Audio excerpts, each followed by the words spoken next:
நண்பர்களுக்கு வணக்கம். இன்றைய பதிவில் நம்ம என்ன பார்க்க போகிறோன்னா, வீட்டில் பூக்கிற ரோஜா பூ வச்சு எப்படி ஒரு இன்ஃப்யூஸ்ட் ஆயில் ரெடி பண்ணலாங்கிறத பற்றி தான் பார்க்க போகிறோம். பார்க்கலாமா? இதுக்காக நம்ம என்ன எடுத்திருக்கோன்னா, ஒரு பன்னீர் ரோஸ் தான் எடுத்திருக்கோம். வீட்டில் பூத்த பன்னீர் ரோஸ் தான் எடுத்திருக்கோம். சரி, இதனால் என்னெல்லாம் நன்மை இருக்குது அப்படின்னு கேட்குறீங்களா?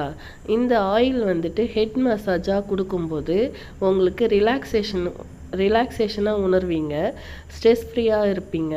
அதுக்கப்புறம் ஃபேஸுக்கு வந்துட்டு இந்த முகச்சுருக்கங்கள்லாம் வரும் இல்லையா, அதுக்கு அப்ளை பண்ணிட்டு வரும்போது அந்த சுருக்கம் நீங்கும். உதட்டில் கருமை நிறமாக இருக்கும் இல்லையா, அவங்களாம் இதை அப்ளை பண்ணிட்டு வரும்போது அந்த கருமை நிறம் மாறும்.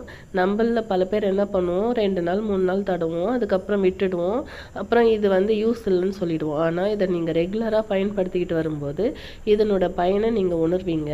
அதை எப்படி பண்ணலான்னாக்கா, பூவை பறிச்சுட்டு வந்துட்டு துணியில் பருத்தி அந்த ஈரம் போனதுக்கப்புறம் ரோஜா பூவை எண்ணெயில் போட்டு இன்ஃப்யூஸ் பண்ணிடணும். ஒரு 2 to 3 டேஸ் பூக்கிற பூவை டெய்லியும் அதிலே போட்டு இன்ஃப்யூஸ்டு பண்ணி ஒரு 5 டேஸ்க்கு அப்புறம் எடுத்து அதை வடிகட்டி எடுத்து வச்சுக்கிட்டு டபுள் பாயில்டு மெத்தட்லேயோ அப்படி இல்லைன்னா வெயில்லையோ அந்த ஈரப்பதம் போகிற அளவுக்கு ஒரு 3 நாள் வச்சு எடுத்தோம்னாக்கா சரியாயிடும்.